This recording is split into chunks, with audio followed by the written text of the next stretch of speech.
Science ল্যাবে ঢাকা বিশ্ববিদ্যালয়ের শিক্ষার্থীদের গাড়ি আটকে দিল 7 কলেজের শিক্ষার্থীরা।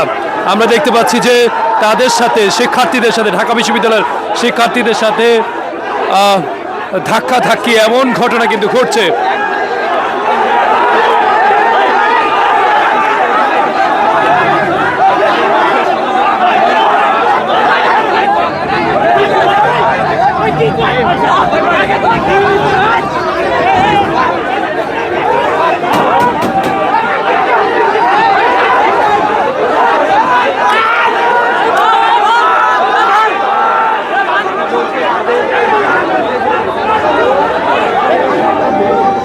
সাত কলেজের শিক্ষার্থীদের যে অবরোধ কর্মসূচি সেটা চলছিল এই সায়েন্স ল্যাব এলাকায়, অর্থাৎ সায়েন্স ল্যাব মোড়ে যখনই এই ঢাকা বিশ্ববিদ্যালয়ের গাড়িটি আসে তখনই কিন্তু তারা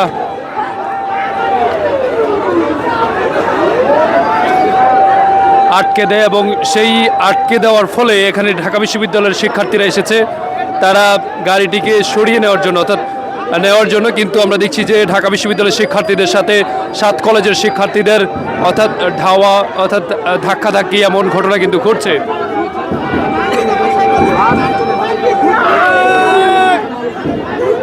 এই গাড়িটি কিছুক্ষণ আগে এটা ঢাকা বিশ্ববিদ্যালয়ের শিক্ষার্থীদের বাস, অর্থাৎ এই গাড়িটিকে আটকে দিয়েছে 7 কলেজের শিক্ষার্থীরা। আপনারা দেখতে পাচ্ছেন উত্তেজনাকর পরিস্থিতি সৃষ্টি হচ্ছে এবং বিরাজ করছে উত্তেজনাকর পরিস্থিতি। এখানে 7 কলেজের শিক্ষার্থীদের পাশাপাশি এখানে ঢাকা বিশ্ববিদ্যালয়ের শিক্ষার্থীরাও রয়েছেন।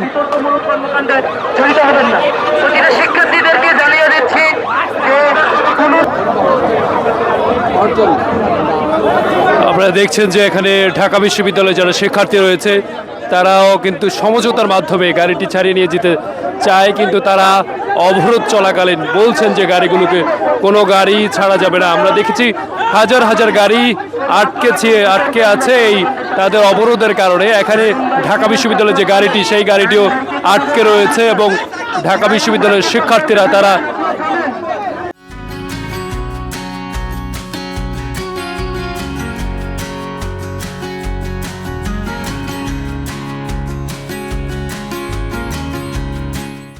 গাড়িটিকে নিয়ে যাওয়ার জন্য এসেছেন।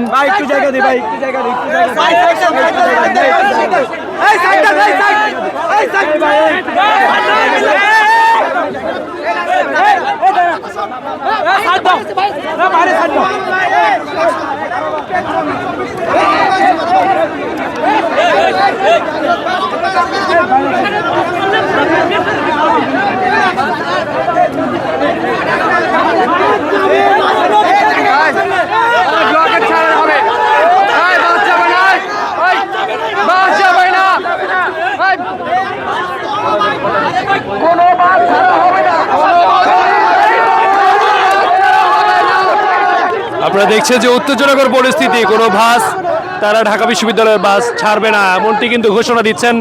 অন্যদিকে কিন্তু তাদের সাথে আমরা দেখছি যে বিতর্ক কিন্তু হচ্ছে ঢাকা বিশ্ববিদ্যালয়ের শিক্ষার্থীদের সাথে।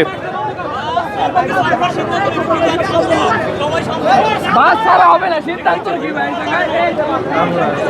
আমাদের কলেজের বাস আটকানো, বাস ছাড়া হবে না।